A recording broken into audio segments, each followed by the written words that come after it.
وَلَقَدْ جَاءَكُمْ مُوسَى بِالْبَيِّنَاتِ ثُمَّ اتَّخَذْتُمُ الْعِجْلَ مِنْ بَعْدِهِ وَأَنْتُمْ ظَالِمُونَ اور موسیٰ تمہارے پاس کھلے ہوئے معجزات لے کر آئے تو تم ان کے کوہ طور پر جانے کے بعد بچڑے کو معبود بنا بیٹھے اور تم اپنے ہی حق میں ظلم کرتے تھے. وَإِذْ أَخَذْنَا مِيثَاقَكُمْ وَرَفَعْنَا فَوْقَكُمُ الطُّورَ خُذُوا مَا آتَيْنَاكُمْ بِقُوَّةٍ وَاسْمَعُوا قَالُوا سَمِعْنَا وَعَصَيْنَا وَأُشْرِبُوا فِي قُلُوبِهِمُ الْعِجْلَ بِكُفْرِهِمْ قُلْ بِئْسَ مَا يَأْمُرُكُمْ بِهِ إِيمَانُكُمْ إِن كُنتُم مُؤْمِنِينَ.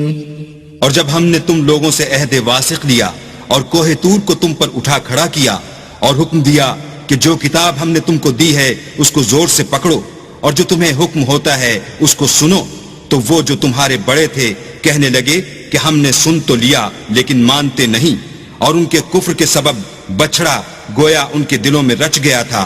اے پیغمبر ان سے کہہ دو کہ اگر تم مومن ہو تو تمہارا ایمان تم کو بری بات بتاتا ہے. قل إن كانت لكم الدار الآخرة عند الله خالصة من دون الناس فتمنوا الموت إن كنتم صادقين. کہہ دو کہ اگر آخرت کا گھر اور لوگوں یعنی مسلمانوں کے لیے نہیں اور اللہ کے نزدیک تمہارے ہی لیے مخصوص ہے تو اگر سچے ہو تو موت کی آرزو تو کرو. وَلَن يَتَمَنَّوْهُ أَبَدًا بِمَا قَدَّمَتْ أَيْدِيهِمْ وَاللَّهُ عَلِيمٌ بِالظَّالِمِينَ.